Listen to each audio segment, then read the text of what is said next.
আল্লাহু আকবার, আল্লাহু আকবার। এক সেজদা দিয়ে উঠে বসে অবশ্যই আপনাকে 3 তাসবিহ পরিমাণ সময় দেরি করতে হবে। সুবহানাল্লাহ, সুবহানাল্লাহ, সুবহানাল্লাহ। এটুকু সময় অবশ্যই দেরি করে তারপর দ্বিতীয় সেজদা দিতে হবে। তা না হলে অবশ্যই আপনার নামাজটা ভুল হয়ে যাবে। হুজুর, সবাই করে বাম হাতে কেন পড়ে? সবাই ঘড়ি বাম হাতে কেন পড়ে? দেখো, ডান ডান হাত দিয়ে আমরা সব ভালো কাজ করি না? জি। বাম হাত দিয়ে কি ভালো কাজগুলো করি? না। বাম হাত দিয়ে আমরা ময়লা কাজগুলো করি, নোংরা কাজগুলো করি, তাই না? আর ডান হাত দিয়ে পরিষ্কার ভালো কাজগুলো করি। তো এই যে ডান হাত ভালো কাজ করার যে একটা দায়িত্ব পাইলো, এটাই তো ডান হাতের জন্য অনেক দামি একটা কিছু, তাই না? সেই হিসেবে বাম হাতকে খুশি রাখার জন্য কিছু একটা দেওয়া লাগে না?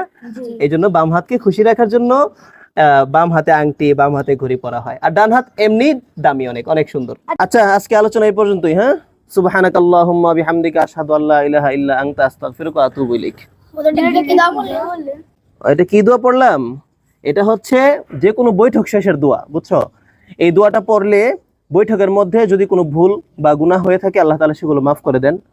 অপর হাদিসে আছে যে যত ভালো কথা হয় বৈঠকের মধ্যে, এই দোয়ার মাধ্যমে কথাগুলো কিয়ামত পর্যন্ত রয়ে যায়। আর যদি কোনো খারাপ কথা বা গুনাহের কিছু থাকে, সেগুলো এই দোয়াটা ওই খারাপ কথা বা কাজের কাফফারা হয়ে যায়। বুঝতে পারছো? হ্যাঁ, চিন্তা করো না, উপরে আল্লাহ আছে, নিচে আমি আছি, টেনশন করো না, আমি তো দেখবো এই বিষয়টা। ঠিক আছে, রাখি এখন।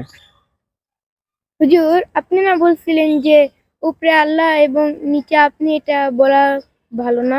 হায় আল্লাহ, আমি কি বলে ফেলছি? এই কথা বলছি আমি? জি। নাউজুবিল্লাহ, আল্লাহ মাফ করুক।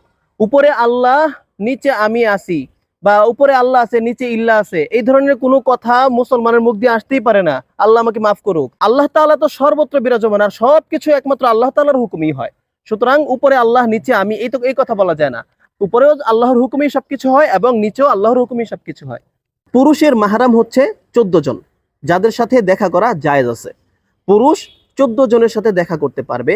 এছাড়া অন্য সবার সাথে পর্দা করতে হবে পুরুষের। 14 জনের মধ্য থেকে মায়ের মতো হচ্ছে 5 জন।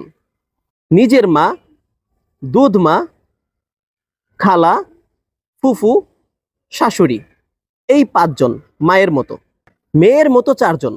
নিজের মেয়ে, ভাইয়ের মেয়ে, বোনের মেয়ে, পুত্রবধূ, মেয়ের মতো হচ্ছে এই 4 জন। বোনের মতো 5 জন।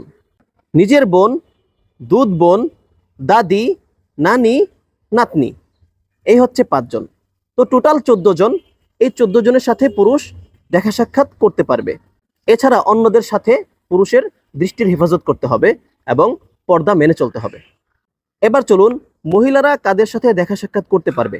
মহিলাদেরও একই রকম, অর্থাৎ 14 জনের সাথে মহিলারা দেখা সাক্ষাৎ করতে পারবে, অর্থাৎ দেখা সাক্ষাৎ করা জায়েজ আছে। সেই 14 জন কারা? বাবার মতো 5 জন।